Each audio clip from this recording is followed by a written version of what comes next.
expectations name.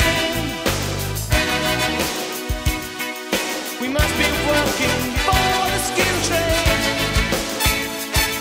Would someone please explain the reason for this strange behavior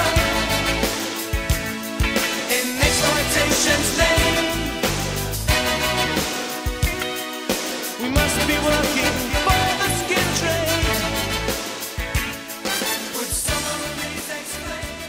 I know the answer, but I'm asking you the question.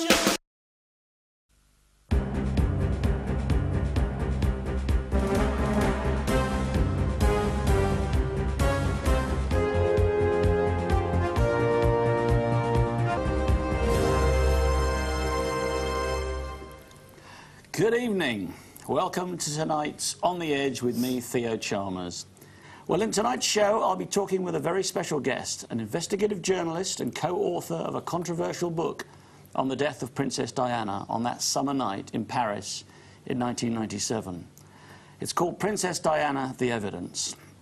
My guest is John King. What a show we've got tonight. John, welcome. Hi. I'm going to show the camera your book before we start. This is John's book. If you can zoom in on that a bit. Look at that, and I'm not moving it around tonight. So, John, how on earth did you get involved in writing this book? But I was, at the time, I was an editor of an X-File kind of magazine in Britain, a high street magazine. It was doing quite well at the time because the X-Files itself was massive at that time back in the 90s. The whole UFO and cover-up scenario was huge. There was a huge resurgence of interest in that whole area at that time. So I was editing a magazine at the time called UFO Reality, but my main area of interest was the cover-up side of things, and my regular contribution, well, I did a lot, but my regular contribution each issue was John King's X-File document, which was basically investigating various areas of the alleged government cover-up on that side of things. And at that time as well, I know it sounds a bit odd now, but putting it back into context, at that time, in the 90s, there was a lot of interest in what was going on. The various intelligence agencies were showing a fairly healthy interest in, the UFO phenomenon, even the crop circle phenomenon. The CIA and British intelligence were wondering, is it aliens or is it the Russians? They've got some new technology going on here or something, Back to crop circles again. We had a program on that very recently. Really? Okay. Greetings to everyone around the world, and a warm welcome to the last edition of Veritas for 2011, or Season 3, at VeritasRadio.com. I'm your host, Mel Fabregas, and I sincerely thank you for joining me once again.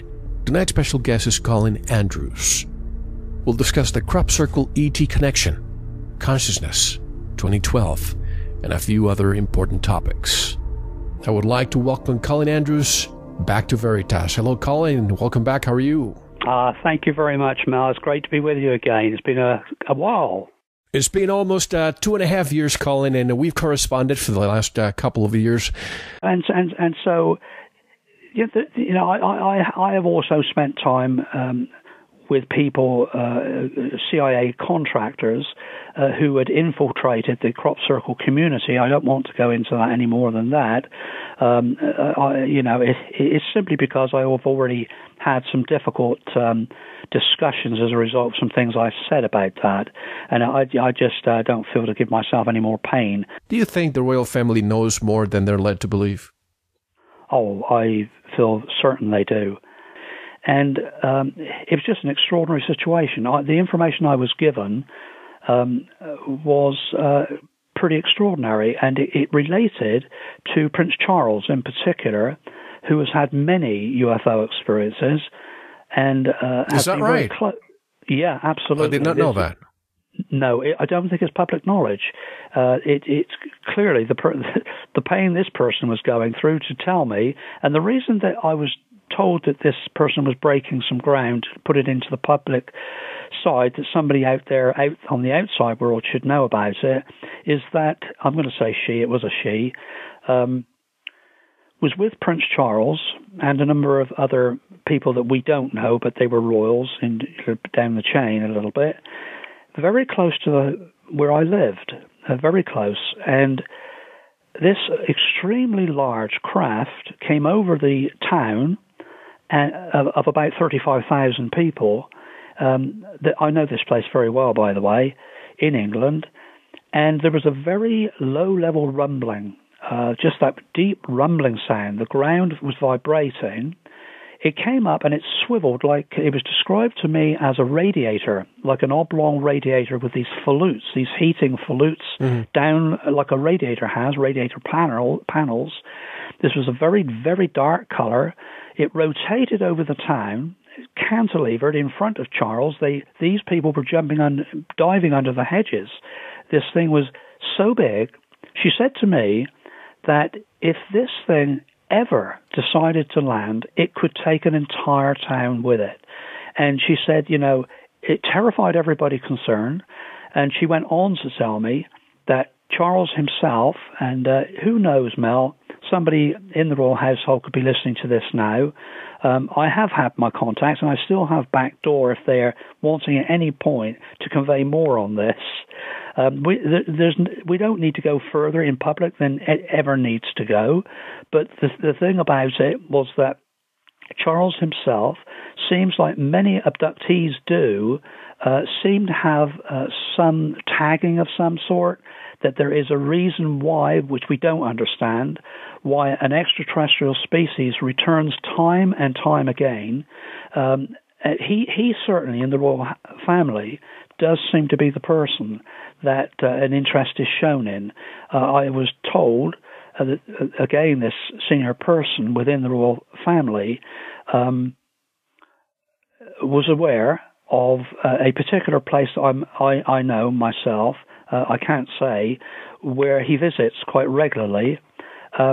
The orbs, these orbs that we're seeing and hearing so much about these days, have arrived for years around him, and whilst he would be inside the building, they would kind of be like rotating around a certain shrub. It was always the same shrub in the front yard of this house, large house that he visits.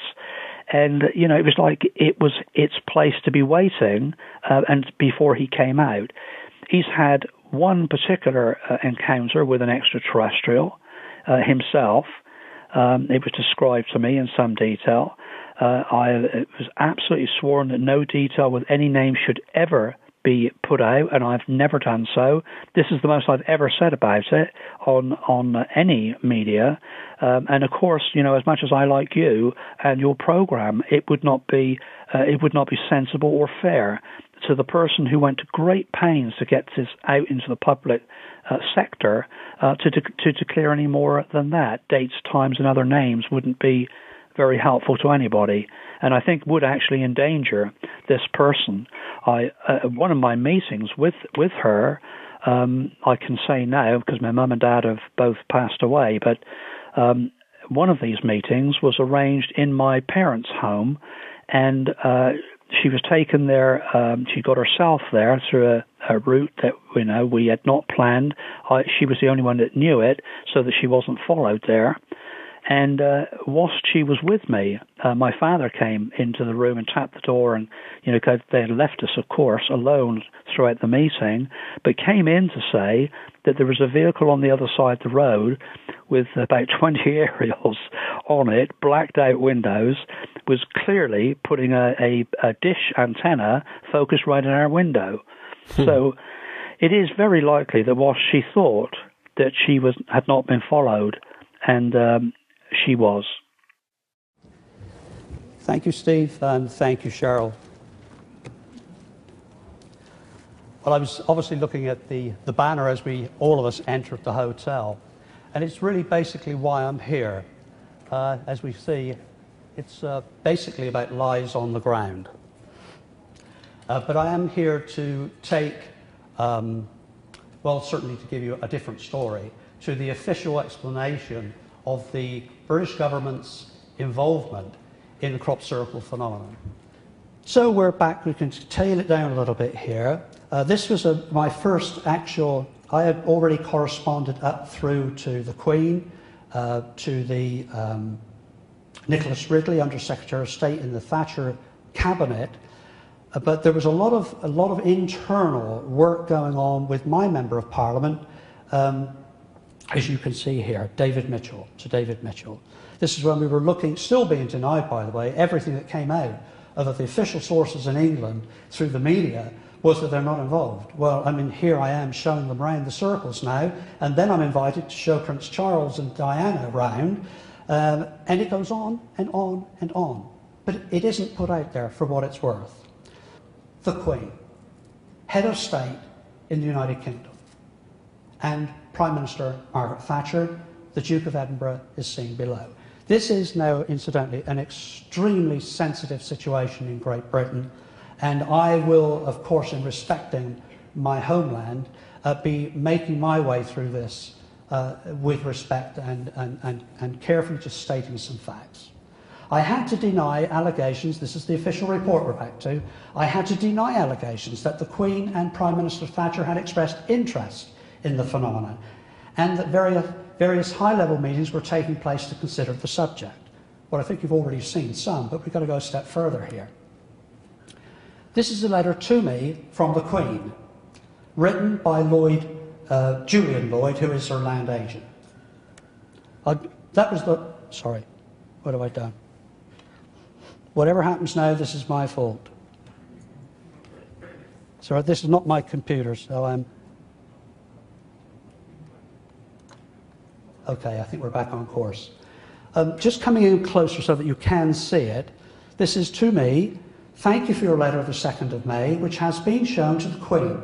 Her Majesty, just look at this. Her Majesty has taken an interest in the mysterious crop circles for some time and was subsequently sad to hear, and she goes on. That's sort of a more personal thing with the situation. Circular Evidence, the first book ever written on crop circles, was selected specifically for the Royal Reading List. This is the Queen's Summer Reading List in 1989. Such is the level of interest in the royal household. The Duke of Edinburgh writes to my colleague Pat Delgado. The Duke of Edinburgh has asked me to write and thank you for your letter of the 28th of October and also for sending His Royal Highness a copy of your newsletter Crop Circles, which we were publishing up until a short time ago. Prince Philip is grateful for your thought in sending it and would like to take out, this always makes me smile, an annual subscription for the newsletter. Could you bill us in due course? The Duke of Edinburgh to myself has asked me to write to thank you for your letter of the 23rd of October, which His Royal Highness was most interested to read. Prince Philip would certainly like you to update him with significant developments on the circles. Thank you. This is the official first £6, which is $12, for the subscription of the newsletter from the Duke of Edinburgh. And this one I have to be, again, rather careful, as you can see. When Stanton Friedman, gets up with those letters of his and there's all that blacked out stuff all over it, I'm just about to do the same thing. I was instructed from Great Britain to remove immediately a document from this presentation and from my website. One document of the many that I would like you to have seen, which of course I have respected. Legal action will be taken if the entire contents of this letter are shown in public. Remove from your website immediately. I've snipped that out and I'm about just to read this little piece, because this is the piece, actually, anyway, is all I feel we're entitled to know. I am replying to your letter to the Queen about the circles phenomenon. Since I have been taking a rather particular interest in the subject, we were both, that is the Queen and I, we were both fascinated by something I'm not allowed to talk about, the account of the, which is something else I'm not allowed to talk about. Here's another one. A different source, so cleanse thou'st mind, this is somebody else. I was staying with my uncle, who I'm not allowed to tell you. This weekend, and while I was scouting around in his study, my eyes alighted upon a much-thumbed copy of my first book, Circular Evidence. I'm not allowed to talk about that. Electronics business, and wondering whether it was his interest in electronics or agriculture that induced him to buy the book. I picked it up. A letter fell out, addressed to, I'm not allowed to say, from Prince Philip, saying something along the lines, thought you might be interested to see this. If it's a hoax, he's referring to crop circles, it is an elaborate in the extreme. And I am inclined to believe it is due to some kind of invisible force. He then said he'd never been able to entirely dismiss the Uri Geller phenomena, and I have spent time with Geller, by the way, on that. And could the two have anything in common? That was about it. I just thought you might like to know that. Prime Minister Thatcher. Hello, and welcome to Conversations with Dr. Stephen Greer. This is Dr. Greer, and I'm the founder of the Center for the Study of Extraterrestrial Intelligence, CSETI.org, and DisclosureProject.org. And I'd like to thank the folks at the World Puja Network for hosting us here every 2 weeks to bring you up to date on all the exciting events that are happening in the disclosure world and new energy world, as well as contact. And I'm really happy to have on the show today Colin Andrews, who all of you know is a world-renowned researcher. He's an electrical engineer who back in 1983 began to look into what are now called crop circles, a term that he coined. And I met him in 1991, and ever since then we've been dear friends and very supportive of each other's work. And I have actually been many times out in the crop circles with Colin Andrews in England, and he's just been one of the real beacons of truth on a subject of enormous controversy and deception and intrigue, and so he is the person when everyone asks me about crop circles and what the heck's going on with that, I said go see what Colin Andrews is doing, because he is the man. Hi, Steve. It's a great pleasure to be with you again. Oh, thank you very much. Well, would you like to sort of bring folks up to speed a little bit about what happened this year with the crop circles and the research and the new things that you're finding that I think all of us are anxious to hear about? And we had done a puja on top of Woodborough Hill. Now, for those of you who have not been there, there's this little community called Alton Barnes, and there's Alton Priors, and it's in Wiltshire. And it's near Milk Hill and all of that. And there's this hill called Woodborough Hill, and it's surrounded by this farm that we're allowed to use each year. And that Colin introduced me to the farmer. Thank you, Colin. And we were there, and suddenly we had this, into this dimension, this craft appear and then disappear. It was so beautiful. Oh, that's wonderful. That is wonderful. Well, you've mentioned both the sites, I have to say. Yes. The second site there, as you know better than anybody, was the site within a matter of a few hundred meters of the encounter that you had on Carson's Land. When was that, Steve? You know, do you remember the one when we? I had just left the site. It was extraordinary. Well, I had the full experience. Yes, well, that was in, of course, late July of 1992, and that's when an entire extraterrestrial spacecraft fully materialized about 10 feet above the ground and floated towards us. And it was, of course, it was right at the end of when it had been raining hard and most people had left, and you had left. And that's right. Yes, but it was absolutely stunning. And yes, and you're right. There was a crop circle very near to there.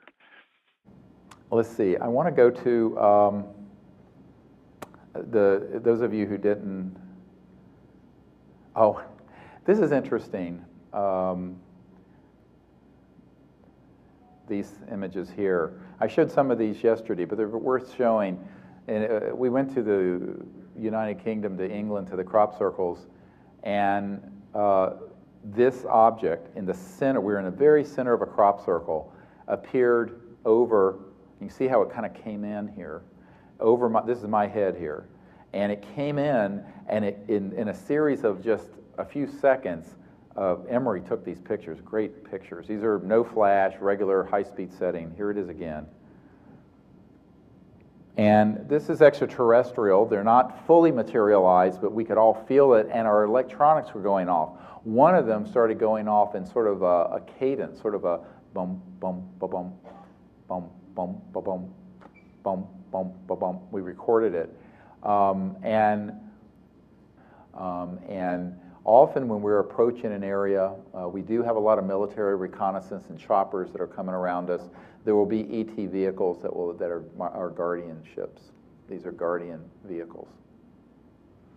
And the National Reconnaissance Office satellites, the birds up there, day or night, pick these up, and they're going, holy Christ. So right now, we're operating under certain restrictions. Now, this is a time lapse, so that you can see the laser is in the field here. But what is this chevron-shaped thing here? So over this valley, we actually saw it. You can see in the picture, everyone's craning their neck. Now, this is in Alton Barnes, England, and we're on an 1,800-acre farm that we have had permission to use since '92. We're going to go back there this summer. And on the top of it is this big knoll and hill where you can see the whole area. And this is at the epicenter of where the most incredible crop circles have appeared over the years, and not far from where the C-SETI triangle, that one we showed you earlier. And this is floating right over the valley, very close to us, because this hill is not far away at all. And you see everyone's turned to look. This is another object that appeared right on the edge of the hill. It was a very large spherical craft. It wasn't fully materialized, so it could have been of any shape, but this was the energy signature of it as it was appearing in linear space-time. What's the location of this? Alton Barnes, England. Crop circles. Perfect. Well, it follows me everywhere. But this is part of the duality that we live with, so that we can be doing this while at Joshua Tree a couple of days ago, and we have a celestial extraterrestrial craft literally manifest over the group, maybe 20, 30, 40 feet. And at the same time, we have right after that, a military Chinook helicopter coming in with electronic warfare equipment, zapping, trying to disrupt the event. But they can't, because we're in a state of consciousness beyond their reach. I'd ask on and on and on and on. I'd be more concerned about that. And I think that, Gordon Crichton, who for years published a Flying Saucer Review, which, of course, Prince Philip and the royal family subscribe to. I know this for a personal fact. I just know personal fact. He told me, he was military intelligence, British intelligence for years. He said the problem was about the time we started detonating nuclear weapons and going into space, a huge red warning flag went over Earth. Warning, this civilization has reached the nuclear threshold and space, but have not learned to live together in peace. And we, therefore, would be a threat to the cosmic order. They were very compassionate. And the same thing, if you study the 1992 landing at Alton Barnes in England, we had, that was before I started training people on these week-long intensives in cosmic consciousness and developing the remote viewing and all this. I just thought everyone could just go out and do this, and they'd show up and everybody be fine as frog's hair, as we say in the South. Well, they weren't fine as frog's hair. When this event happened, we were at this 1,800-acre estate that we were allowed to use as part of the Royal Trust lands, and this craft appeared in a field just right near where we were. And as we went into this state of, we were waiting for it because we had been meditating in the evening, and we had moved, it had gotten rainy. It's a long story. The whole account is in the first book, Extraterrestrial Contact, the Evidence and Implications, which we have.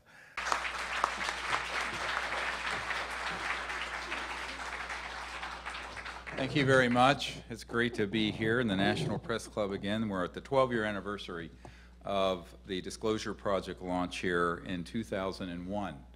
And in the intervening 12 years, a lot of water has passed under the bridge. I now have 6 grandchildren. Frightening having me as a grandfather, huh? So, This film you're about to see is the #1 crowd-funded film in the history of crowdfunding of any documentary. And it was due to the support of all the folks like you.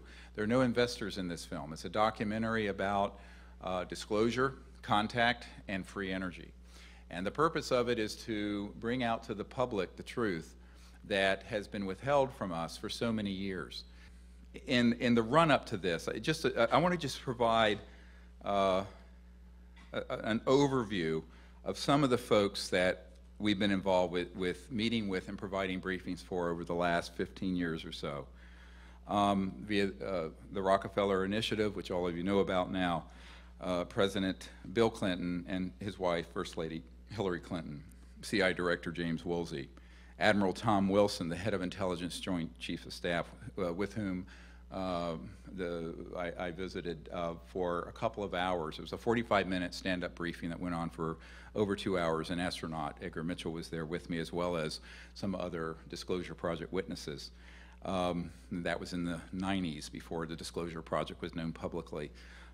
Senator Claiborne Pell, those of you who went to college who were poor like me, on Pell Grants, you could have Claiborne Pell to thank. Congressman Dan Burton and many other congressmen who were at the 1997 disclosure background briefings for Congress. Congressman Dennis Kucinich, General Patrick Hughes, the director of the Defense Intelligence Agency, personal long briefing. That's a 2-hour talk about what happened at that meeting. Colonel Canola, the intelligence officer, and Bruce Ashcroft at Wright-Patterson Air Force Base Foreign Aerospace Technology Center, where the Roswell remains were sent. This meeting was ordered by the head of intelligence joint staff, Admiral Kramer, over the objections of the head of intelligence for the Air Force, and he made it happen. I went from the Rockefeller Ranch directly to Wright-Patterson Air Force Base. And it goes on and on. People like Prince Charles, Prince Hans-Adam von Liechtenstein, Lord Hill Norton, 5-star Admiral, Admiral of the Fleet, Minister of Defense head. I sat with him and putting it back into context, at that time, in the 90s, there was a lot of interest in what was going on. The various intelligence agencies were showing a fairly healthy interest in, the UFO phenomenon, even the crop circle phenomenon.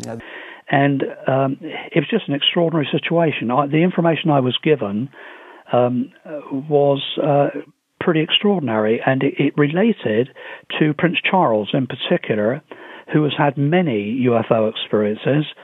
And is that right? Yeah, absolutely. I did not know that. No, I don't think it's public knowledge why an extraterrestrial species returns time and time again. He certainly, in the royal family, does seem to be the person that an interest is shown in. Was that they're not involved? Well, I mean, here I am showing them around the circles now, and then I'm invited to show Prince Charles and Diana around. This is a letter to me from the Queen, written by Julian Lloyd, who is her land agent. There's this little community called Alton Barnes, and there's Alton Priors, and it's in Wiltshire, and it's near Milk Hill and all of that. And there's this hill called Woodborough Hill, and it's surrounded by this farm that we're allowed to use each year. And that Colin introduced me to the farmer. Thank you, Colin. Yes, where that was in, of course, late July of 1992. What's the location of this? Alton Barnes, England. Now this is in Alton Barnes, England, and we're on an 1,800-acre farm that we have had permission to use since '92. They were very compassionate, and the same thing. If you study the 1992 landing at Alton Barnes in England, we were at this 1,800-acre estate that we were allowed to use as part of the Royal Trust lands, and of some of the folks that we've been involved with meeting with and providing briefings for over the last 15 years or so. And it goes on and on. People like, Prince Charles, and it goes on and on. People like, Prince Charles.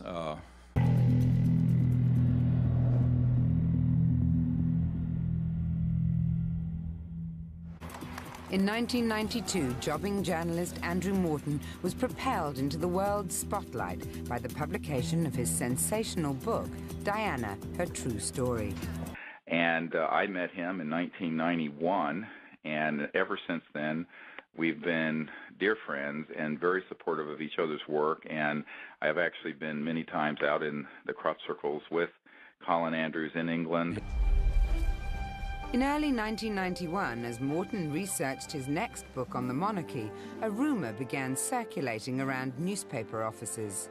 There was this drumbeat of stories about real friction within the royal marriage between Charles and Diana, and it was getting hard to ignore. And I met him in 1991, Both Diana and Charles were victims of phone tapping. Squidgygate revealed Diana's close relationship with James Gilby, and Camillagate was a huge embarrassment for Charles. These tapes had been sent to the press years earlier, but were never published for fear of upsetting the palace. Morton's book had opened the floodgates. Yes, where that was in, of course, late July of 1992. These tapes had been around. They'd been around since before Morton's book. But suddenly, in that febrile atmosphere, in the summer of 1992, there suddenly seemed an appetite for anything and everything. Yes, where that was in, of course, late July of 1992. The blaze at Windsor Castle in November 1992 symbolized the difficulties engulfing the House of Windsor.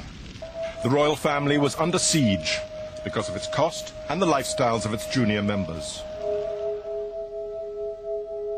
Worst of all, the marriages of 3 of the Queen's children were failing, painfully and in public.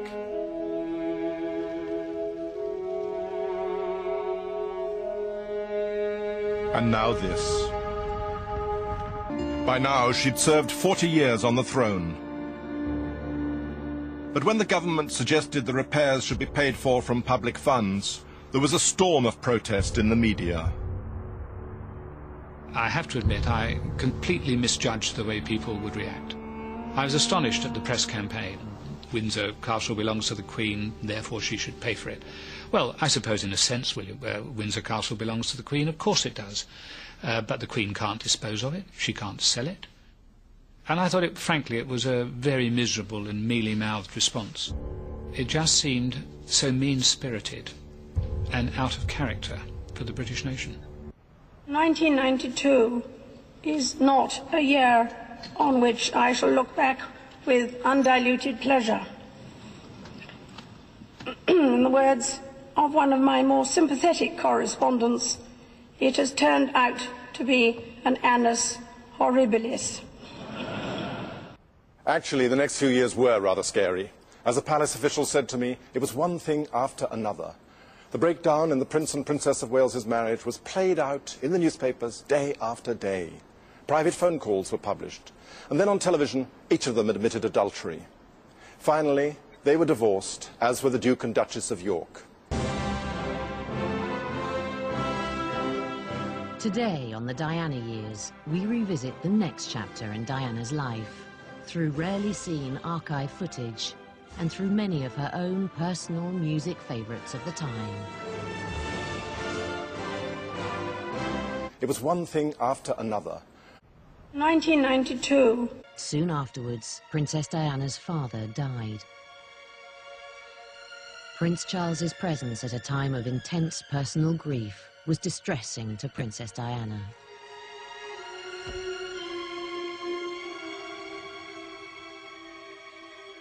But the prince felt it was a matter of public duty to be at her father's funeral.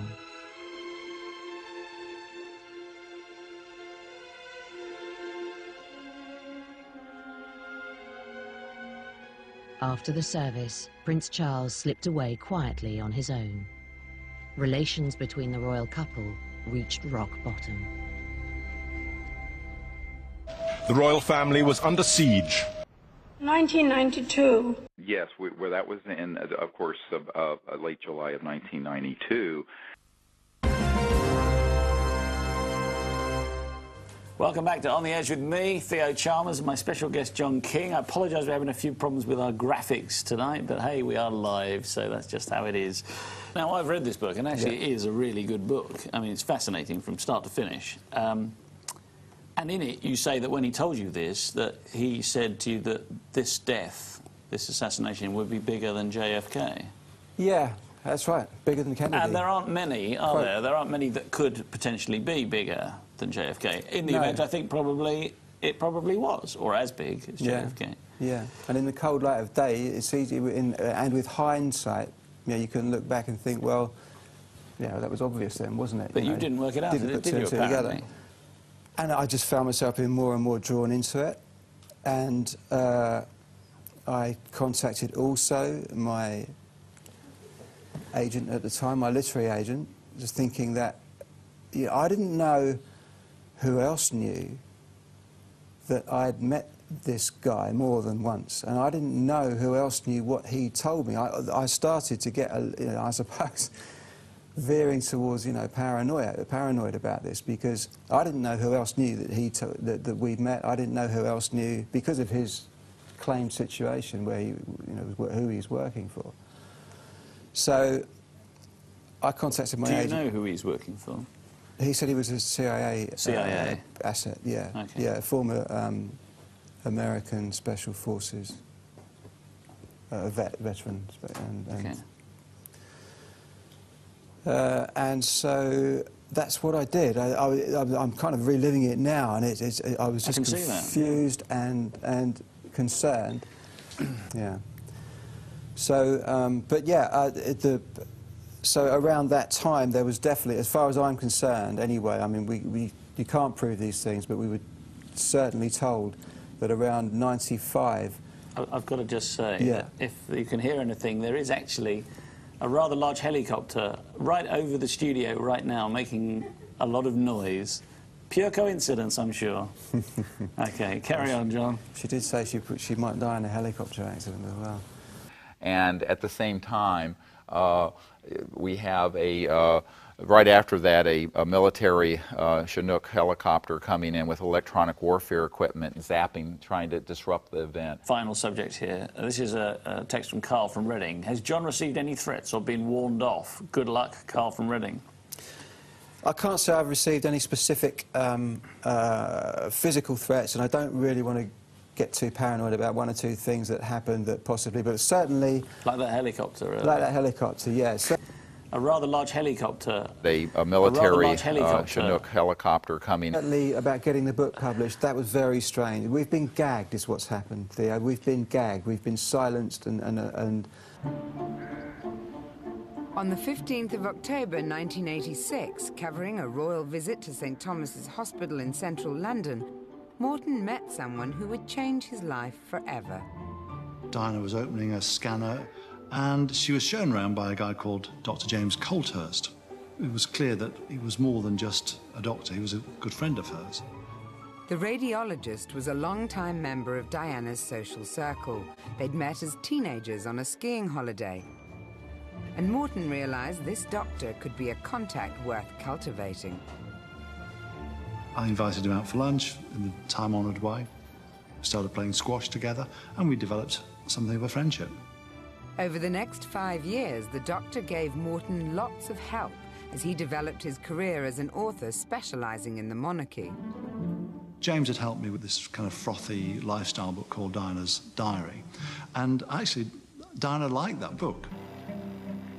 1991. Andrew Morton, journalist and author, had just learnt an incredible secret.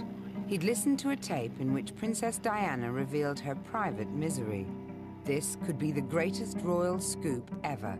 And I met him in 1991. 1991. And I met him in 1991. So Morton took Dr. James Colthurst, the close friend of Diana, who'd made the recording, to meet his publisher. I wasn't allowed to touch the tape other than just to hear the few minutes that he played me, and off he went. But no one would go on the record to confirm these rumours, so this story remained virtually unreported. What I didn't know at the time was that the War of the Waleses was becoming quite intense. Diana felt that Prince Charles was living a separate life with his mistress, Camilla Parker Bowles. She was the mistress of Highgrove. Diana spent her days alone at Kensington Palace. She felt that Prince Charles had his own camp, who would always say Camilla and Charles are just good friends, and to think any more is just outrageous and a nonsense. And she was dismissed as mad. So she was living in this Kafkaesque world where she could see the truth and everybody was denying the truth. Then a series of articles were published that criticised the princess. Diana thought these may have been fed to the press by supporters of Charles. She saw it as a huge injustice against herself, and she just felt kind of out of control. Using Dr. James Colthurst as an intermediary, Diana made Morton an offer. Would Andrew like an interview? And, you know, of course the answer was yes. And that's how the process started. With that simple question, Morton had just been offered one of the greatest royal exclusives ever. But with the palace ever watchful, how could he interview the princess? It was quite obvious that if Diana was going to speak openly, there was no point in me trying to see her because I was well known to people at the palace. And so the only way to do it would be for James to go to Kensington Palace and ask questions that I'd earlier prepared. Morton hoped that if he could get an honest and personal account of Diana's life, it might enable him to write the inside story of the Waleses. What he actually got was more than he could ever have hoped for. James called me one Saturday and said, I'm in Ruislip, I'm doing a medical course, come and meet me. And we found ourselves sitting in this working man's cafe. And we had a bit of small talk, he ordered a cup of tea. James took the tape out and I put on the headphones and started listening to Diana talking. How do I describe this? It was like he was a prisoner who had not been allowed to speak to anybody for 20 years. And she was spoken in a torrent. The words just tumbled out as though she had to get the message out before the guards came. And that was the feeling that I got from listening to her talking about this woman, Camilla Parker Bowles, about suicide attempts, and about this eating disorder. I was shocked. I mean, here I was a guy who'd spent the last few years of my life following her around, and I had no clue about any of this.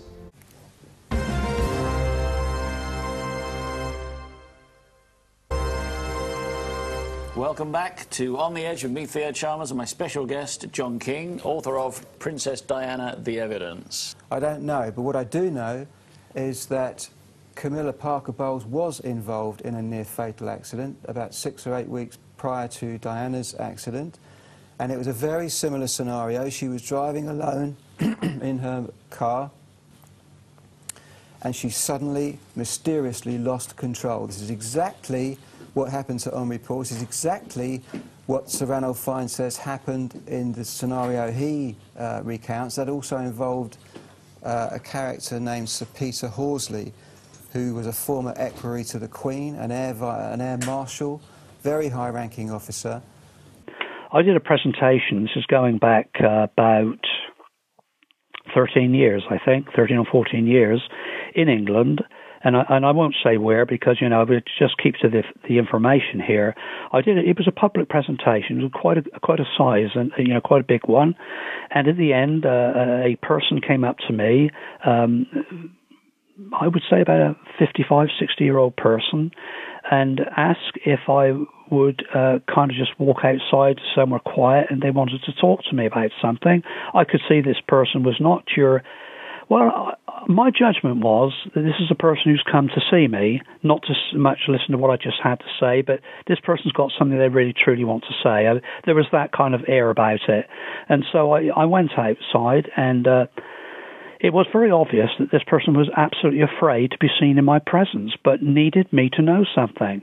And I arranged a meeting. I was given a code structure, and it was because this person was very deeply involved in the royal family. And we set a meeting up, and it was very intricate. It had to be set up in such a way that they could convey to me this information without being known or seen by the royals. And it was just an extraordinary situation. The information I was given was pretty extraordinary, and it related to Prince Charles in particular, who has had many UFO experiences. And is that right? Yeah, absolutely. I did not know that. No, I don't think it's public knowledge. It's clearly the pain this person was going through to tell me, and the reason that I was told that this person was breaking some ground to put it into the public side, that somebody out there, out on the outside world should know about it, is that, I'm going to say it was a she, I was told that, again, this senior person within the royal family, dates, times, and other names wouldn't be very helpful to anybody, and I think would actually endanger this person. One of my meetings with her, I can say now because my mum and dad have both passed away, but one of these meetings was arranged in my parents' home, and she was taken there. She got herself there through a route that we had not planned. She was the only one that knew it, so that she wasn't followed there. And whilst she was with me, my father came into the room and tapped the door, and they had left us, of course, alone throughout the meeting, but came in to say that there was a vehicle on the other side of the road with about 20 aerials on it, blacked out windows, was clearly putting a dish antenna focused right in our window. So it is very likely that whilst she thought that she had not been followed, and she was. He says as well that he was driving his car, and at the moment another car overtook him and allegedly took over the steering of his car. He'd completely lost control of his car. Now, these are statements coming from the drivers of two people who have been involved in these scenarios and survived, but of course Omni Paul didn't survive to tell us a tale, but we do know he lost control, and the manner in which the car acted is precisely how the cars acted in the other scenarios as well. It didn't just crash into a pillar. Once he lost control of his car, his brakes failed. He couldn't use his brakes. There were no skid marks or anything? There were no skid marks. There would have been, obviously, if he'd have had brakes.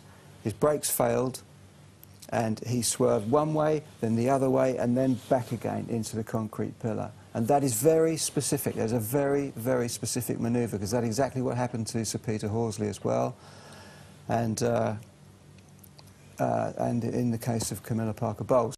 I'm going to read a few texts out quickly. Okay. Do you think Henry Paul was subjected to mind control techniques so that he could be triggered into crashing the car? Simon in Devon, that's a good question, isn't it? Who knows? Quite possibly, yeah, quite possibly. Welcome. Thank you. We have a very exciting interview today, a process. We actually have a panel of 3 experts in the European Union in the subjects of mind control, nano-implant technologies,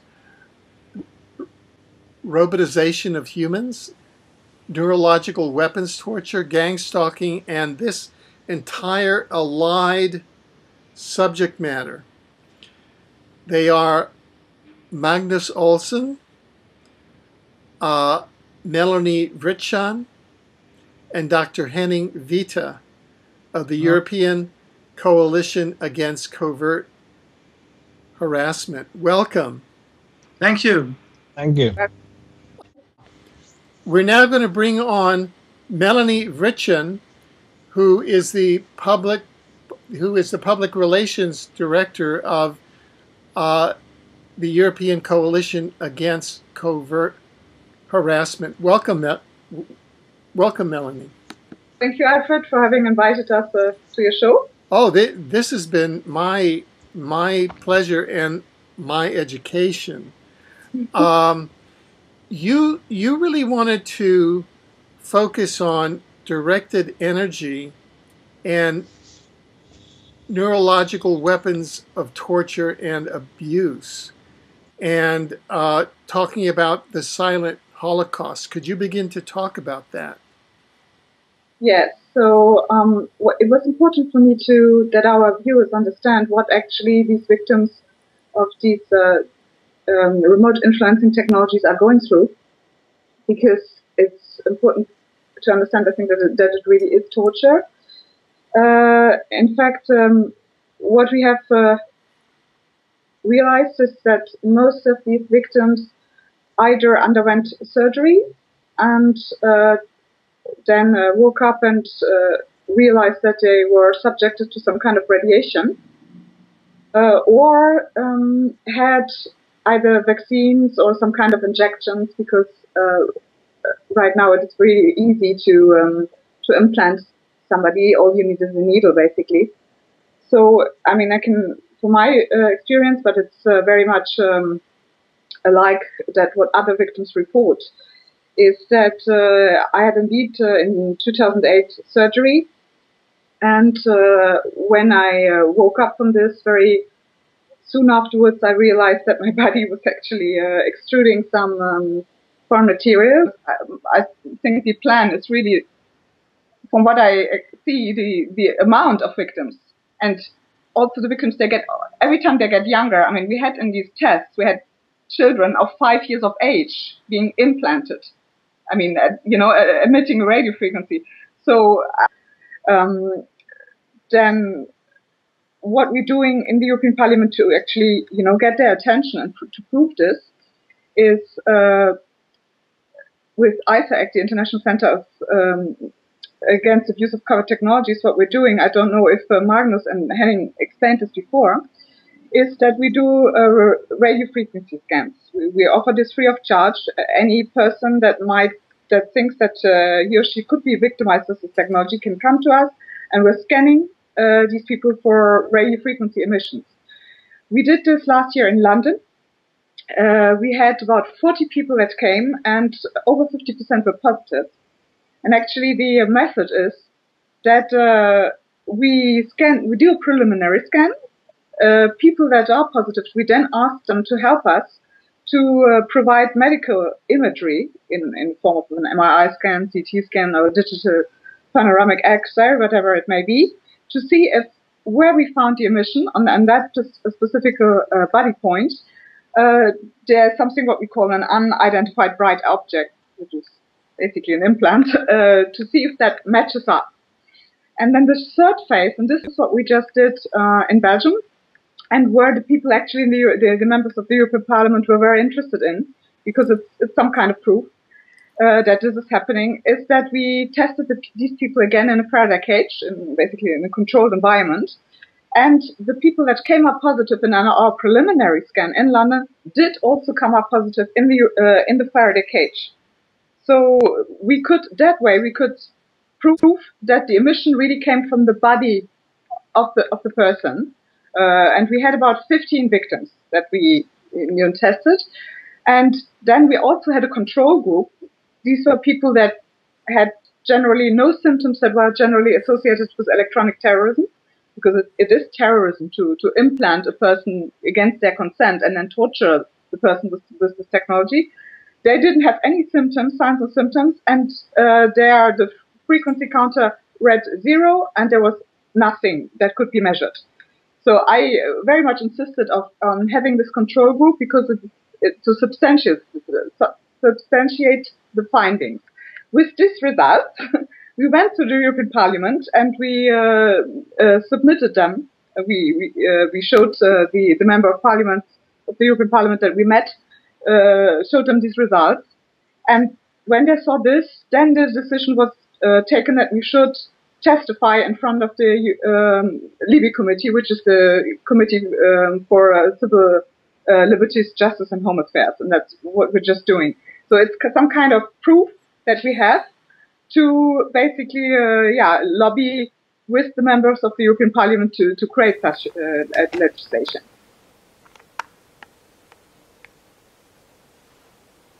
Zero. Zero.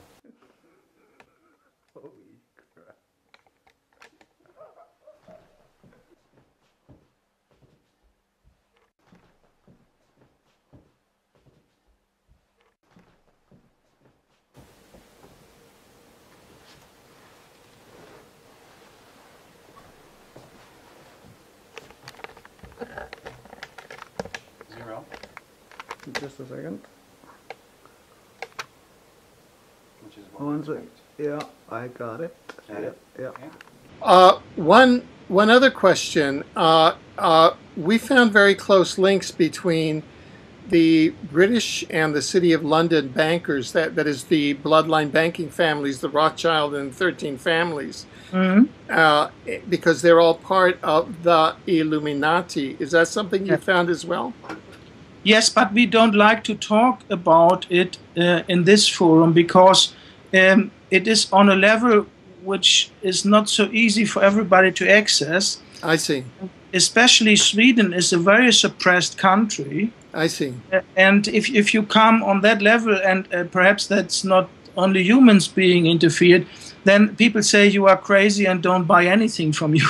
I see. We said in Yukesh, we make a line there, we give an indication to the Illuminati, to the families, and name them that the cesspit is much deeper, to take it with David Icke. Yeah, yeah. You know, but we don't mention it because it interferes too much with our approach to tackle the situation. Yeah, no, and just in that same vein, some of our research, which is more on the exopolitical side, has shown that a specific species of gray extraterrestrial, the Orion Greys, in alliance with the Draco reptilians, they may have actually been the species that brought the mind control technology to the planet, which was disseminated both to the U.S. government and to the Third Reich in the early 30s. Is that something that you've come across? Or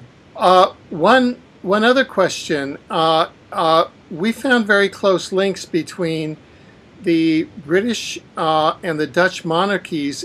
A specific species of gray extraterrestrial, the Orion Greys, in alliance with the Draco reptilians, they may have actually been the species that brought the mind control technology to the planet. One other question. We found very close links between the British and the Dutch monarchies. Hello, LA. How are you? All right. So this little exercise in democracy launched the worldwide disclosure movement because the United States is the crown jewel of the secret government that's made all of us slaves on somebody's plantation. And we're all here to say it's time for an emancipation proclamation in 2011.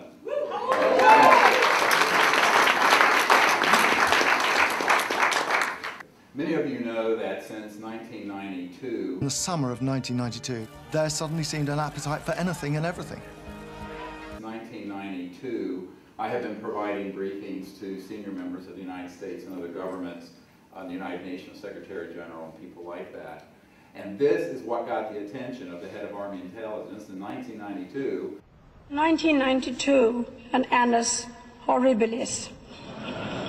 In the summer of 1992, there suddenly seemed an appetite for anything and everything. 1992, when we were out on a beach in Florida, and where I got into a lot of trouble, was by discovering the Rosetta Stone of contact. And it has to do with what this conference is about, consciousness. And we have to be more aware than that. And when I started talking about these things in the early 90s, there were people not happy. And that one British intelligence guy said, there are people who have been killed for being too much trouble. What was going on, for, the various intelligence agencies were showing a fairly healthy interest in, the UFO phenomenon, even the crop circle phenomenon. Well, in 1992, the head of Army Intelligence came to me and said, what the hell are you doing? An annus horribilis. In the summer of 1992, there suddenly seemed an appetite for anything and everything. So we founded the Center for the Study of Extraterrestrial Intelligence in 1990 and began doing expeditions around the world in 1991, now for 20 years. 1991. Andrew Morton, journalist and author, had just learned an incredible secret. When I first briefed President Clinton, CIA director, on this problem in 1993, I was young and full of hope. So the CIA director at the time, Woolsey, who's now basically gotten his ticket punched by Majestic, this group called Majestic that runs all the secret programs. Now, at that time, I had a lot of documents and information, but they were maybe a dozen of these top secret military guys. Now we have 550 of them. If you go to disclosureproject.org, you'll see we just released the testimony of a man named Halleck who actually had the information on these implants that were being designed decades ago and put in people. Everyone thinks that they're alien implants. I say, hell no, EG&G and Siemens have been manufacturing those for decades. I know the people who designed them. And they're RF frequencies that go to satellites in space. And they're two-way because they not only monitor, but they also control. We get into this if you want to hear it. It's not a pretty story. There's something what we call an unidentified bright object, which is basically an implant. A specific species of gray extraterrestrial, the Orion Greys, in alliance with the Draco reptilians, they may have actually been the species that brought the mind control technology to the planet. Also, the victims, every time they get younger, I mean, we had in these tests, we had children of 5 years of age being implanted. I mean, emitting a radio frequency. We had children of 5 years of age being implanted. I mean, emitting a radio frequency.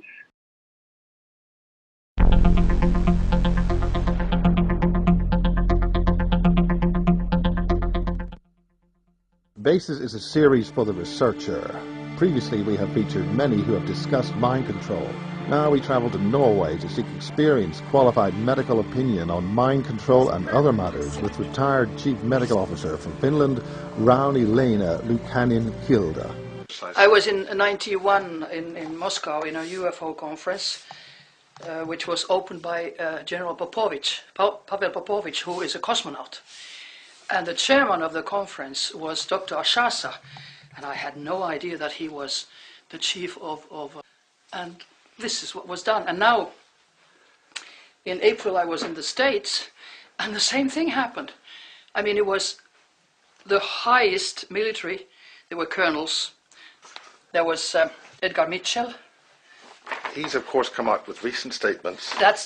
He came out from this conference with the statesmen all over the world. And then there was Richard Doylan, the very known historian.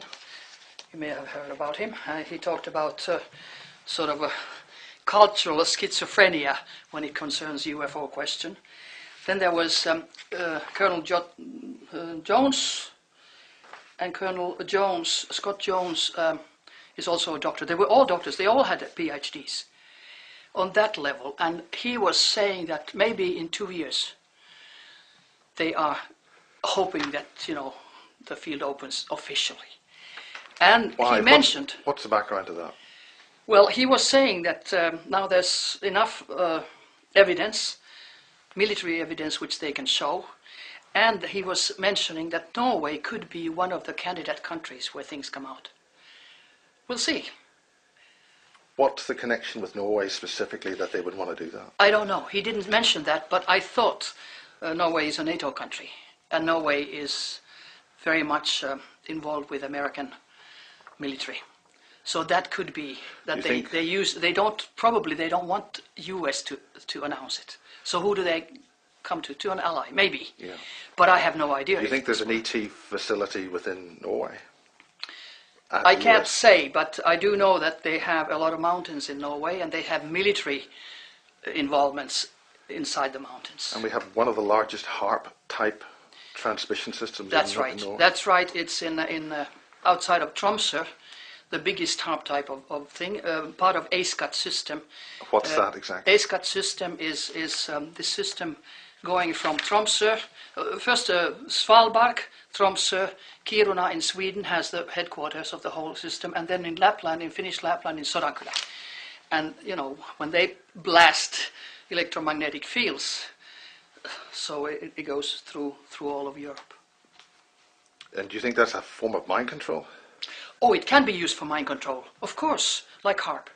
And that is the danger, because people know nothing about mind control. They don't know that your thoughts can be changed, your attitudes, your feelings. If you love somebody sitting at a computer, even through satellites, can say, okay, let's make it opposite.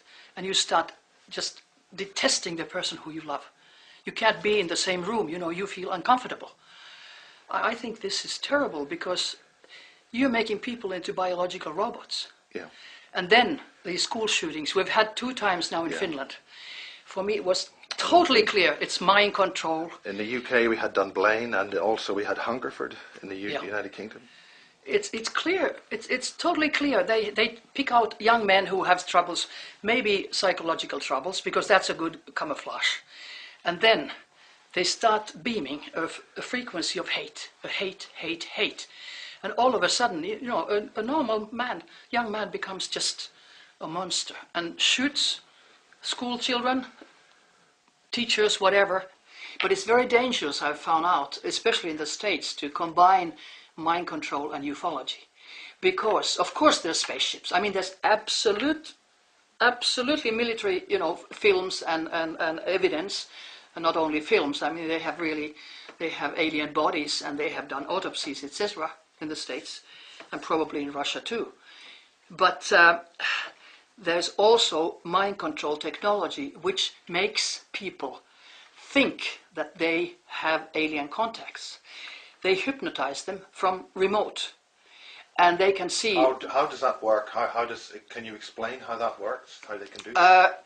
I'm not technically, you know, so knowledgeable, but let's put it this way: that through computers, and they can be directed to satellites, and they can be directed right to you.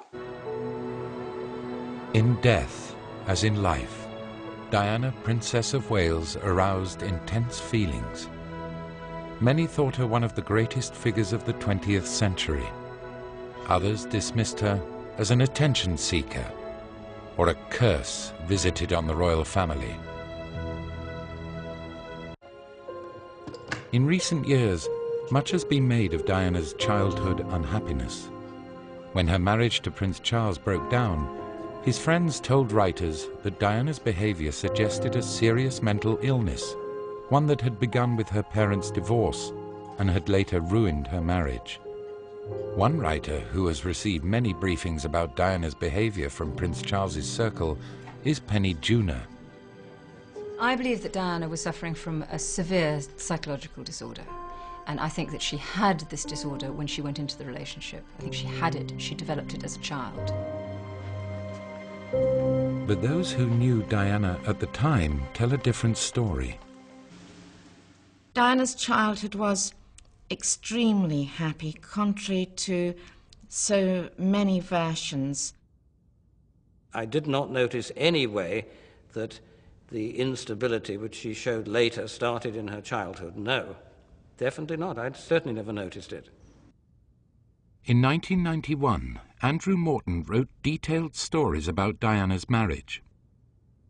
They included strong hints about Charles and Camilla and were unusually well sourced. For the first time, Diana had a voice, and trust was beginning to be built up between myself, Diana's circle, and, obliquely, Diana herself. Morton had grown friendly with one of Diana's closest advisors, Dr. James Colthurst. In the spring of 1991, Colthurst invited Morton to join him for breakfast. Morton had been writing about Diana for some years, but Colthurst told him details that no journalist had heard before. How she would run out of the room when Prince Charles arrived in the room. How she was in a bad way, mentally. And you start just detesting the person who you love. You can't be in the same room, you know, you feel uncomfortable. I did not notice anyway that the instability which she showed later started in her childhood. No. And you start just detesting the person who you love. You can't be in the same room, you know, you feel uncomfortable. How she would run out of the room when Prince Charles arrived in the room. How she was in a bad way, mentally. And of course, the thing which really riled her most of all was that she was living a lie in terms of her marriage. And some of her friends really felt that she was on the verge of committing suicide. I remember thinking to myself, this is Walter Mittyland. Morton was already planning to write a book about Diana. He and Colthurst discussed whether she would give him an interview. It was a risky idea. Diana liked it, but hesitated.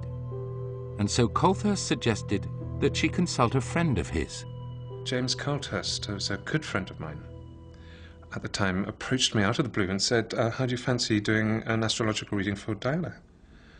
And I looked at him and I thought, you're winding me up, aren't you? But no, he meant it.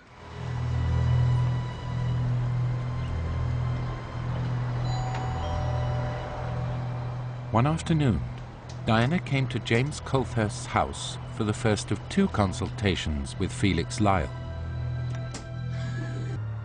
Every few days, Colthurst handed the tapes to Morton and returned with a fresh list of questions.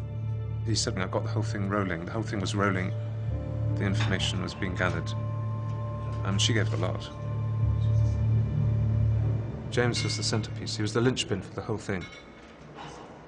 I mean, it was a very slick operation because Morton never had to meet her. Diana parted company with some close allies at this time. One was the man who had helped organize Andrew Morton's book, James Colthurst. In the end, there was a parting of ways, and a painful one. So James became ostracized, he sort of became a pariah. He said that she used to refer to him as that, which I think is a great shame, really, and to end to a rather sad story. The radiologist was a long-time member of Diana's social circle. James was the centerpiece. He was the linchpin for the whole thing. People that are positive, we then ask them to help us to provide medical imagery in form of an MRI scan, CT scan, or digital panoramic X-ray, whatever it may be. So Morton took Dr. James Colthurst, the close friend of Diana, who'd made the recording, to meet his publisher. I wasn't allowed to touch the tape other than just to hear the few minutes that he played me, and off he went. The radiologist was a long-time member of Diana's social circle. James was the centerpiece. He was the linchpin for the whole thing. People that are positive, we then ask them to help us to provide medical imagery in form of an MRI scan, CT scan, or digital panoramic X-ray, whatever it may be. So James became ostracized, he sort of became a pariah. He said that she used to refer to him as that. The radiologist was a long-time member of Diana's social circle. How are you enjoying married life? Highly recommend. Before the wedding, she started to suffer from bulimia nervosa, this eating disorder, where she binged and vomited on food. The radiologist was a long-time member of Diana's social circle. They'd met as teenagers on a skiing holiday.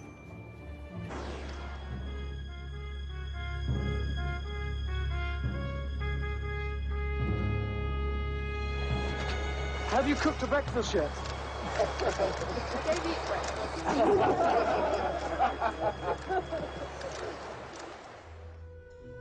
In developing bulimia, Diana was following her oldest sister, Sarah, who'd also had a difficult personal history. Charles briefly dated Diana's older sister, Sarah. Diana, you can see that before the wedding, she was this rosy-cheeked young girl, very kind of English in that pear-shaped way. And then within a matter of days after the wedding, on the honeymoon, you can see the pictures of her just looking gaunt, her face and head basically covered by a halo of blonde hair. And she lost weight very rapidly after the wedding. Soon afterwards, Princess Diana's father died. Prince Charles's presence at a time of intense personal grief was distressing to... In developing bulimia, Diana was following her oldest sister, Sarah, who'd also had a difficult personal history. Charles briefly dated Diana's older sister, Sarah.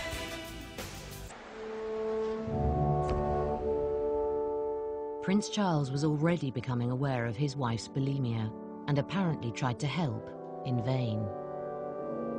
I do know that he tried to get help to her up at Balmoral. In the second part of the honeymoon, she rejected it and said no, she didn't need any help.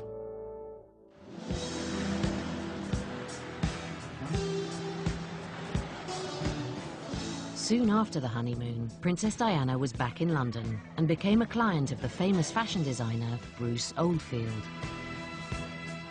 What was very interesting was what a thin young girl she was. Because, 1 month before the wedding, she'd been quite ample, big bosom, rosy-cheeked, 1 month later, coming down from Balmoral, she was quite slim. She was, you know, the bust was smaller, the face was thinner. She was quite different. I mean, quite a metamorphosis, even in just a short period of time. We all noticed that. The radiologist was a long-time member of Diana's social circle. They'd met as teenagers on a skiing holiday. She was quite different. I mean, quite a metamorphosis, even in just a short period of time. We all noticed that. James was the centrepiece. He was the linchpin for the whole thing. As Diana and Charles fired broadsides at each other through the press, their supporters tried to find out what might appear next. Camilla Parker Bowles spoke regularly to The Sun. We had a very civilised relationship over the phone. We met a couple of times.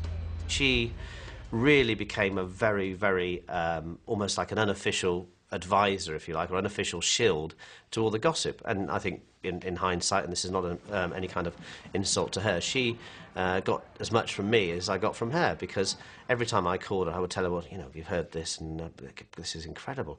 And she would say, no, I've not heard that. And then she would say, well, it's totally untrue. And of course, everything was totally untrue. I'll wield my bullwhip at you in a minute.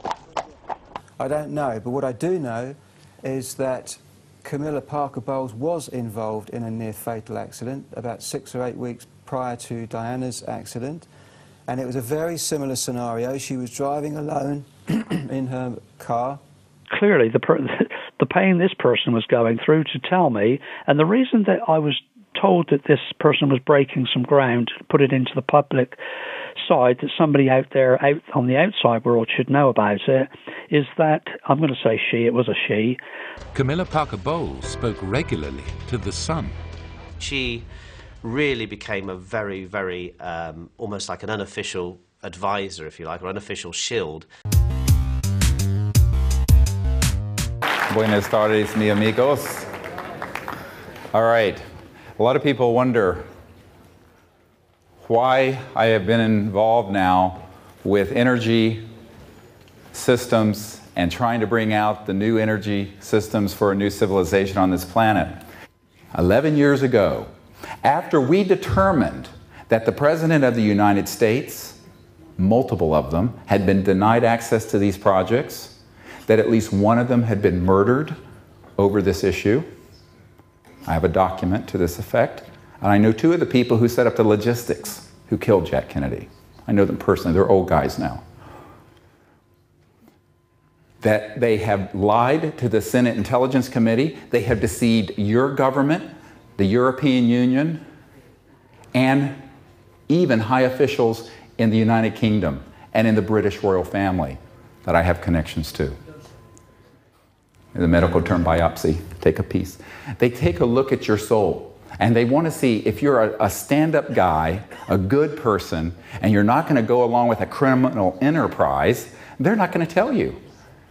Because if they did, they'd have to do to you what they did to Lord Mountbatten, and what they did to John F. Kennedy, and what they did to Bill Colby.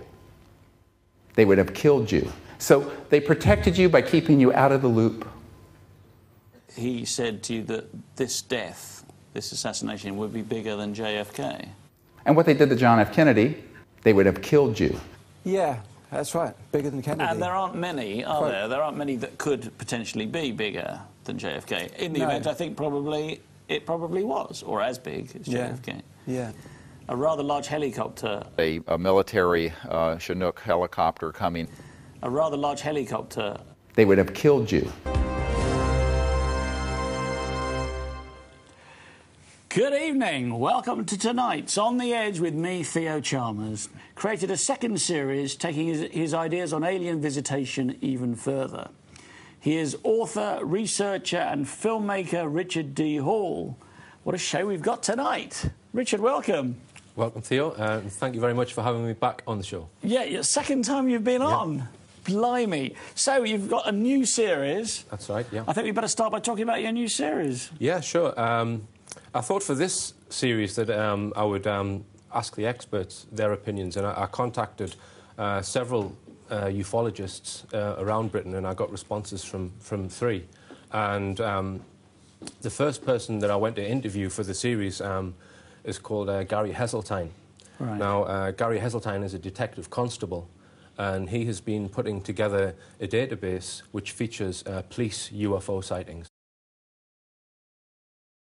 Welcome back. I'm talking to Gary Heseltine, and we've been discussing the citizens' hearings which took place in April and May 2013.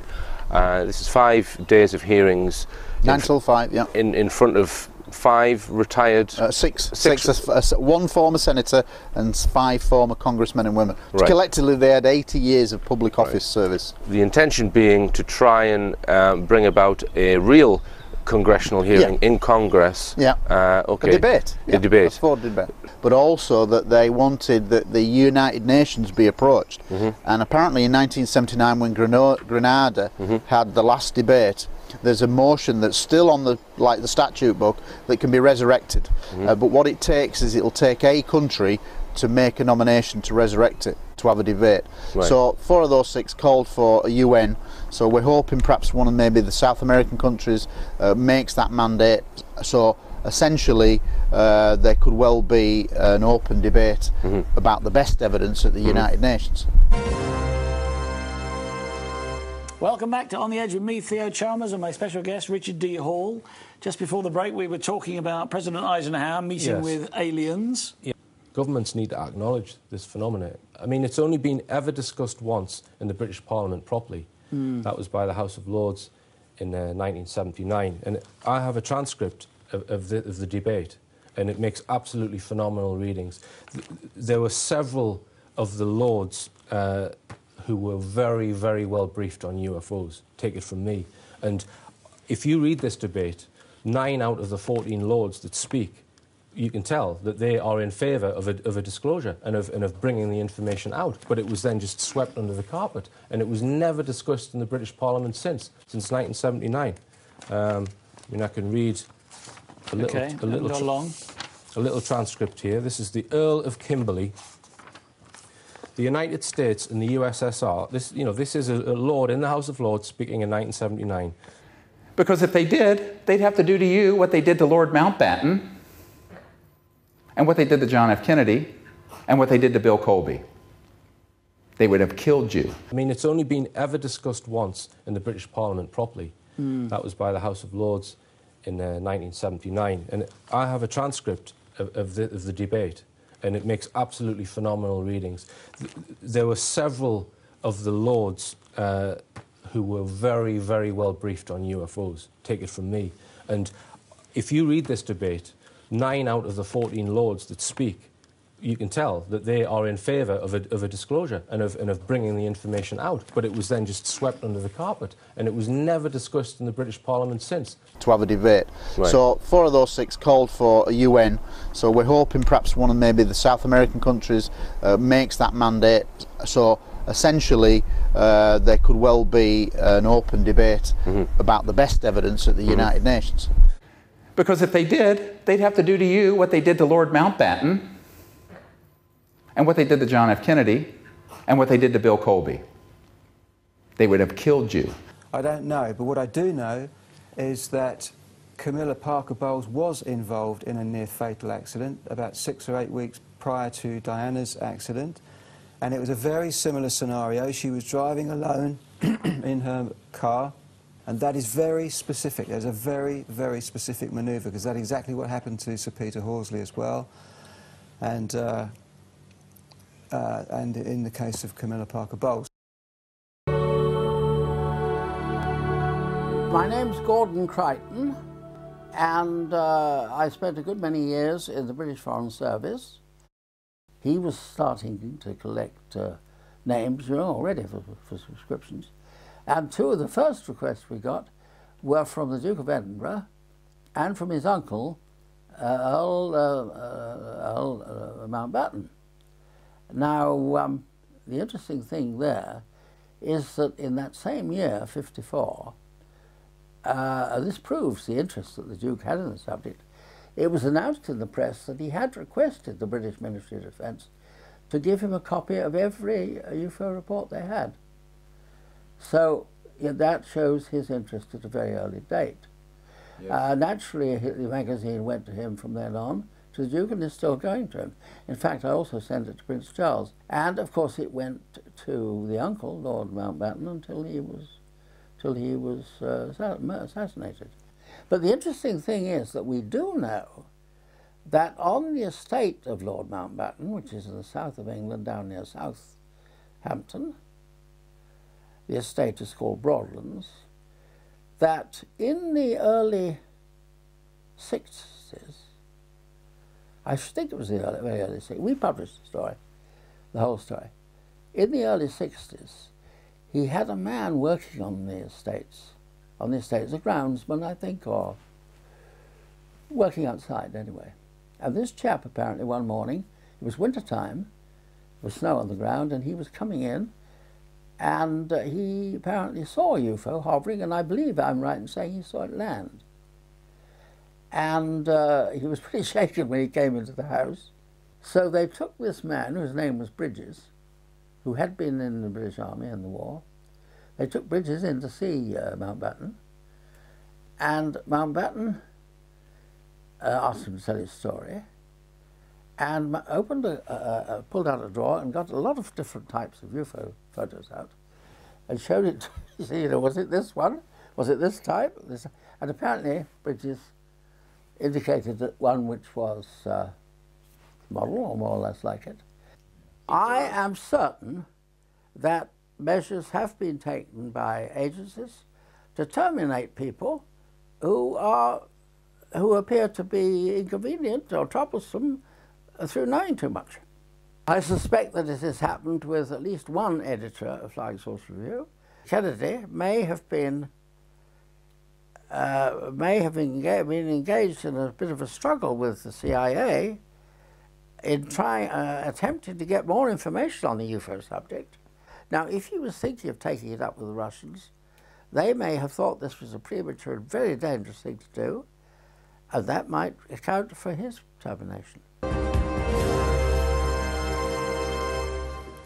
No, the one person that I say told me that particular piece of information is named Stealth in the book, because that was his cover name. He was known as Stealth. I've written about him a lot in my other book as well, in Cosmic Top Secret, and in the magazine. He was a regular kind of, or became quite a good source of information. Everything that I've been told by Stealth was kind of reiterated and confirmed by the other people I was talking to. So I contacted my agent. Do you know who he's working for? He said he was a CIA asset, yeah. Okay. Yeah, former American Special Forces veteran. Okay.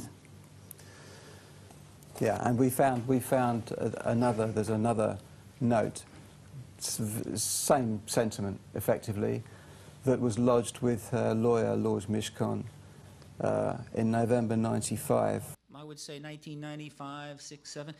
It was one thing after another. In November '95, around about the time of the Panorama interview, saying exactly the same, effectively. Wasn't there a video of her as well? I mean, yeah. The text here says there wasn't there a video of her saying there was going to be an attempt on her life that's disappeared, is that? Well, there's lots of things that disappeared.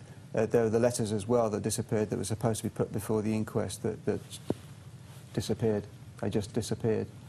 There was a briefcase, wasn't there, that was urgently taken from Paris to Balmoral, where the royal family was staying in the summer. And it was supposed to contain documents of some kind. Do you have any idea what was in that briefcase? No, we don't. That's and again, why would it be going to Balmoral? Why indeed did he go to Balmoral? And especially as Charles got on a plane that morning from Aberdeen Airport. Yeah, with a team of embalmers with him.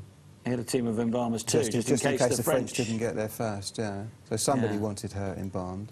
And they were communications and correspondences between Prince Philip and Princess Diana, and other videotapes. There was a box, a specific chest that contained all this stuff that went missing.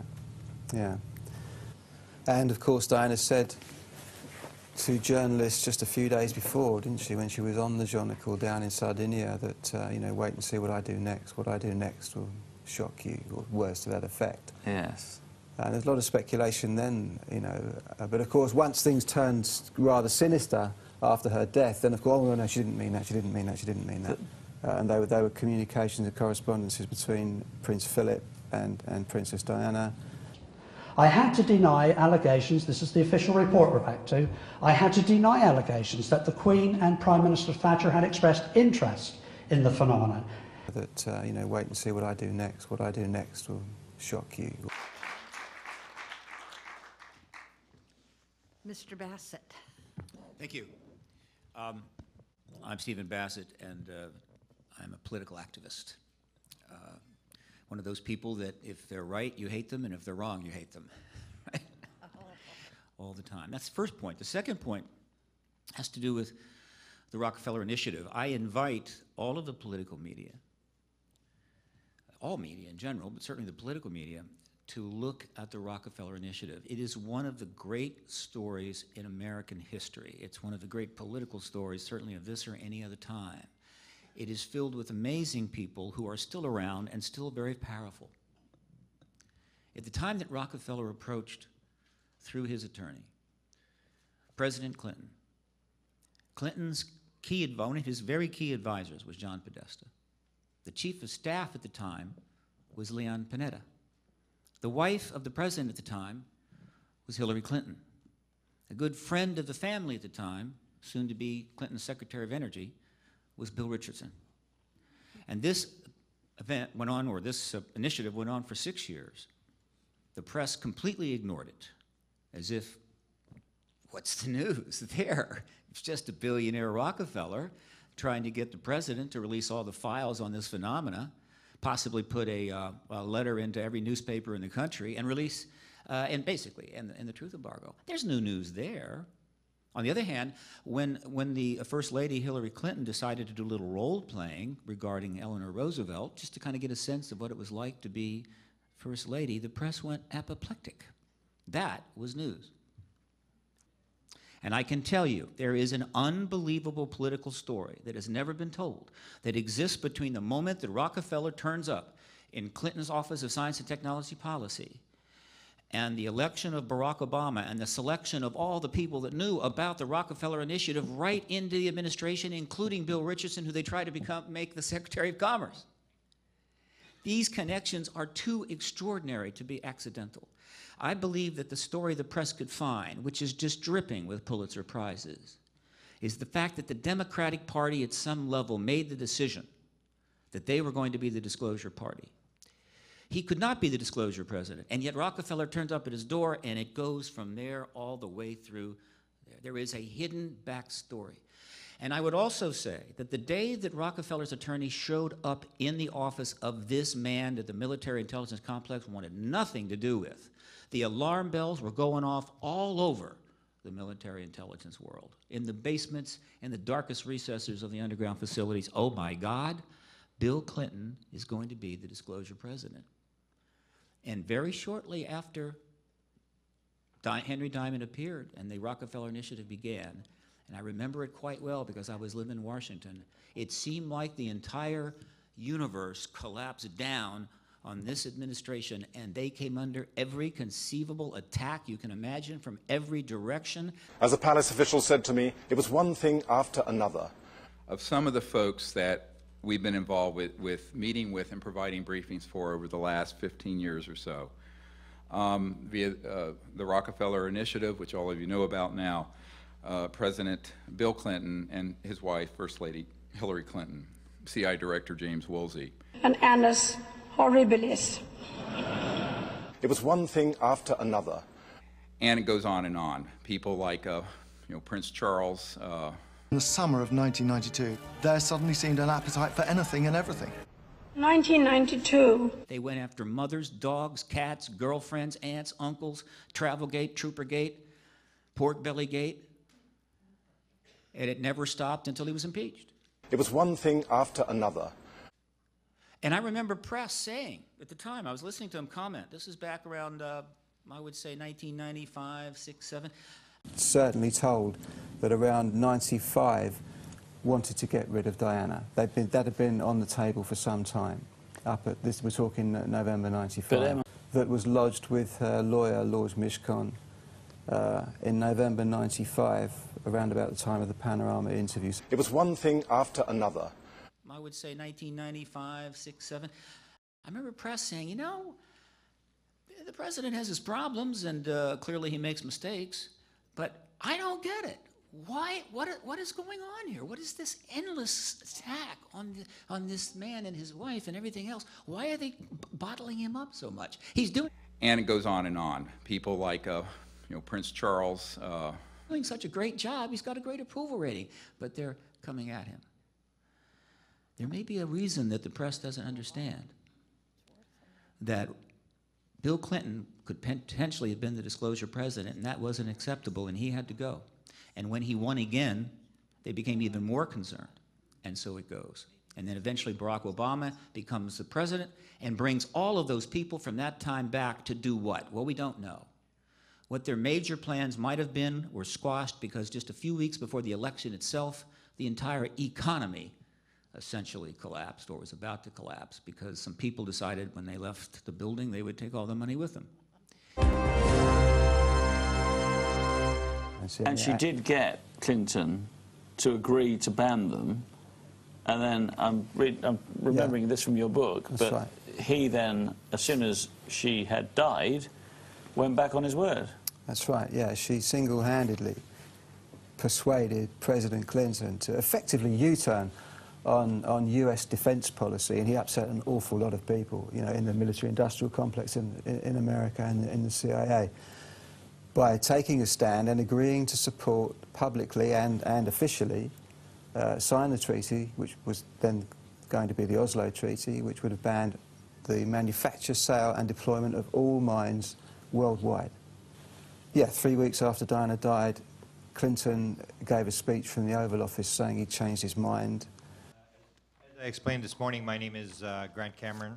I'm a private investigator for 38 years. I've spent most of my time looking at what the highest levels of U.S. government, military, and intelligence agencies know about the UFO phenomena. This afternoon, speaking about the Rockefeller Initiative, my testimony is based on 1,000 pages of documents that were released to me in 2001 by the Clinton White House in response to an FOIA for UFO files. At the same time the White House was greenlighting a reinvestigation of Roswell, the Government Accountability Office was also doing a reinvestigation of the Roswell crash. That investigation was initiated by New Mexico Congressman Stephen Schiff, who ordered the GAO investigation. Rockefeller briefed both Bill and Hillary Clinton on the best available evidence for UFOs and for the need to make that information available to the American people. The mention of Hillary's name in the 1995 briefing at the Rockefeller Ranch is important because the Rockefeller Initiative documents that I recovered show that Hillary played a key role in the Rockefeller White House Initiative on UFOs. In the letter, he clearly spells out the information that is coming from Rockefeller to the science advisor to President Clinton, and from President Clinton's science advisor to Rockefeller. All that material is going through Hillary Clinton's First Lady's office. Diana's grace under pressure was one reason she was such a solid gold fundraiser. In a jaded world, you're always looking for somebody that's just trying to go out and make a difference. Our average dinner probably averaged $1.2 million. That night, our dinner was $2.2 million. And we've never come close to it since, nor do I expect to. Diana could generate charities an extra $1 million an evening, but she wanted more, an official role. She approached the Prime Minister, John Major. Diana wanted to be an ambassador for the United Kingdom. She invited John Major to discuss it with him, and he agreed it would be a good idea. Just 2 days before, the Queen had discussed Diana's ambassadorial role with John Major. He had to get permission from the royal family, and they blocked it. And I was there on the morning that she got a fax saying that unfortunately she couldn't be an ambassador for the United Kingdom. And she was absolutely furious. She was really, really cross. She started screaming and said, "I can't understand why they treat me like this." I had to deny allegations, this is the official report we're back to, I had to deny allegations that the Queen and Prime Minister Thatcher had expressed interest in the phenomenon. And then I'm invited to show Prince Charles and Diana around. I had to deny allegations, this is the official report we're back to, I had to deny allegations that the Queen and Prime Minister Thatcher had expressed interest in the phenomenon. And then I'm invited to show Prince Charles and Diana around. But Diana would not be thwarted. When she learned the Red Cross was conducting a worldwide campaign to ban landmines, she asked if she could visit Angola, the most mined country in the world.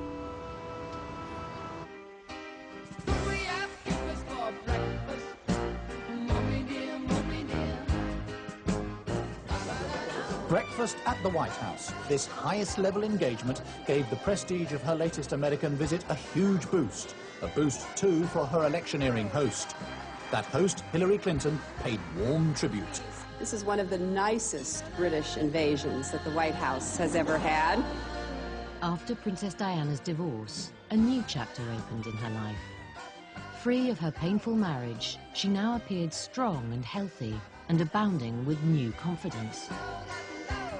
I felt that Diana was really making a fist of her new life, that people used to say that she was bonkers, she was, she was neurotic and so on. But compared to where she'd been in the early days, in 1981, 1982, which she called the Dark Ages, when she was making these half-hearted suicide attempts, suffering from eating disorders, racked with jealousy and just insecurity, here she was, and you could see it in her body. She looked great. She was confident. To be honest, I've never seen the princess happier. She had this great sense of fun about her. She seemed to be enjoying everything. Really the happiest I've ever seen her. She was working out a lot, so she had this great physique. She had great legs, and the minute she was able to wear short dresses, of course we did the shortest dresses we could do for her. Given that Princess Diana was to die of a ruptured heart in less than a year, in an accident with the son of the Harrods' boss, the occasion now seems tinged with a terrible irony.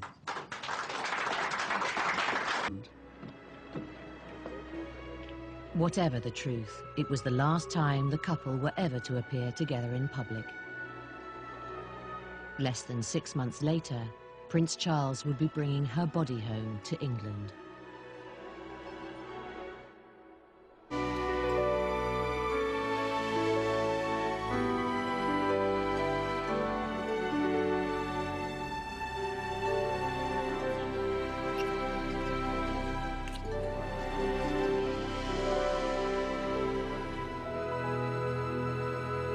That empathetic, compassionate love she showed AIDS patients and landmine victims, the love that I think Mother Teresa saw in her and responded to.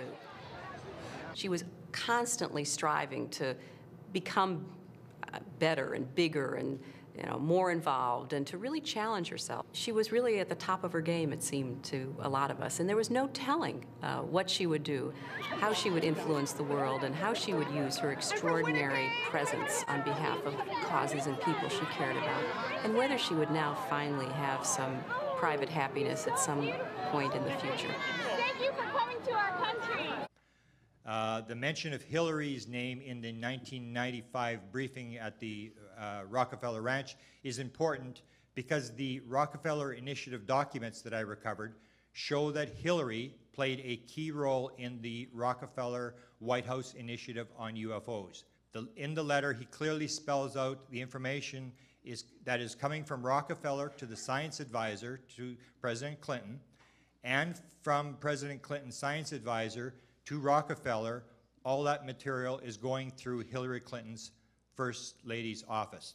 That's right, yeah. She single-handedly persuaded President Clinton to effectively U-turn on US defense policy. She was really at the top of her game, it seemed to a lot of us, and there was no telling what she would do, how she would influence the world. Rockefeller briefed both Bill and Hillary Clinton on the best available evidence for UFOs and for the need to make that information available to the American people. The alarm bells were going off all over the military intelligence world, in the basements and the darkest recesses of the underground facilities. Oh my God, Bill Clinton is going to be the disclosure president. And there was no telling what she would do, how she would influence the world. And of course Diana said that, you know, wait and see what I do next. What I do next will shock you.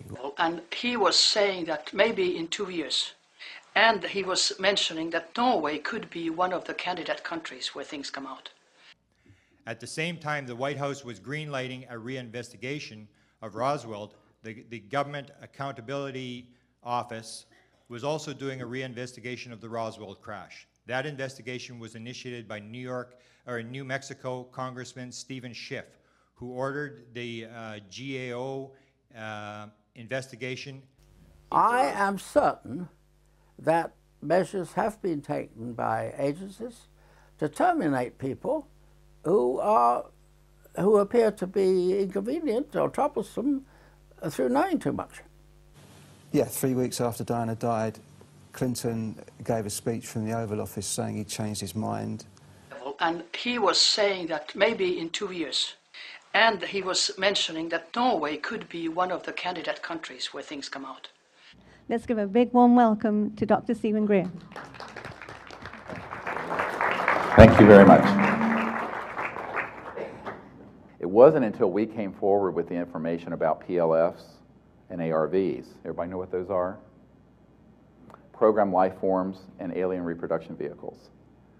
Now, since 1950s, we've been building these things that look like UFOs that fly around. And Lockheed Martin, and there's a facility up here near Palmdale and Lancaster that have them. I know where all the facilities are. The state-of-the-art ones are in Australia and in Dugway near Salt Lake City, Provo, Utah. All underground. They're all connected through underground connectors. These devices were put into place in the 50s. And the early models, their startup mechanism, we have actually a schematic and a drawing from a guy who saw one of the early models, was a 24-volt marine battery. So you had this 24-volt marine battery. Anybody who's here is an engineer or a mechanical guy. And it would start up and go into these series of coils and high voltage resonant things. They would then pull energy out of the 0-point energy field and do it in a counter-rotating vortex. That thing would lift. And it could just hover there in the hangar. And these were from the 50s and early 60s. I know guys who piloted them who are on my team. I have 550 top secret guys now. Now, if they materialize or begin to materialize, they send off a series of electromagnetic energies that National Reconnaissance Office satellites have detectors. They're called neutrino light detectors, and they pick them up, and then they target them. We had an extraterrestrial vehicle emerging from Mount Shasta a few years ago, and it was right at the point of materializing. It was in a brilliant white. It was almost like a celestial white disk floating towards us. And in this case, it was a 747 or a big aircraft that had been circling, watching the area, and it fired one of these scalar weapons. And you couldn't see anything. All you heard, and there were people on this who were there, who are here today with my team, you just heard this thing roaring from space, and it plowed a few hundred yards in front of us and crashed into the side of the mountain and actually ripped the trees down and then burrowed into the earth and went just before that thing fired, this ET craft dematerialized. But they were still there. Guess what? There's a new, just last week, iPhone, iPad app where you can go to the App Store and download all the CSETI CE5 contact protocols, the tones, the meditations, all of that at the App Store, and this is going to go viral. We just announced it. There are a couple hundred people have already gotten it, but this is available now, and it's amazing what it is. It's called the CSETI ET contact app or something. CSETI. So anyone with an iPhone or an iPad, tell them this is available, and you can actually take this. It actually turns your iPhone into a magnetometer. So your iPhone, when an ET craft is materializing or approaching, will have a gauge and a sound that will go off as the ET craft is approaching. This is amazing technology. We've just come out with it in the last week. But the app is there, and the whole training program is at cseti.org and at disclosureproject.org. And what we want to do is have tens of thousands and then millions of people doing this that just overruns the secret government. Because this is what the Army intelligence guys didn't want me to do in 1992. When they saw the contact we had, they said, "What the hell are you doing?" Because they knew we had discovered the Rosetta Stone of contact. And that is all within yourself. Governments, we've discovered, have not gone far enough. So we've decided that as people, using the CE5 protocols, form our own movement and do what governments have not been doing. We think of this as the People's Disclosure Movement. And so we feel it's important to create an effort that's a global effort, which this has become. My name is Mark Benz, and this is Rex, and we're in Bodega, California, and we're doing CE5. My name is Jeff Bird, and here in Winchester, Virginia, USA, we are doing CE5. My name is Peggy Brewster, and here in Middleton, United States of America, we are doing CE5. We have 1,150 teams of CE5 ambassadors, which are spread over 52 countries. My name is Andre, and here in Sweden, we are doing CE5. Und wir machen zusammen CE5 in Deutschland. Here in Burlington, Ontario. Brisbane, Australia. From Chester, Virginia. In Hamilton, Ohio. We are doing the CE5. Konnichiwa. Moje ime Daniel. Daniel tu na Slovensku. Es Leo Ortiz. And here in Vancouver, British Columbia. Faisons du CE5. CE5. The CE5 context más. CE5. CE5. CE5. We're doing CE5.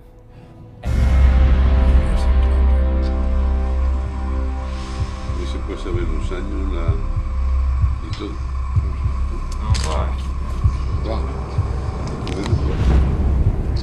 If we come together, we can make this happen in a matter of months, not decades. For this is the destiny of humanity.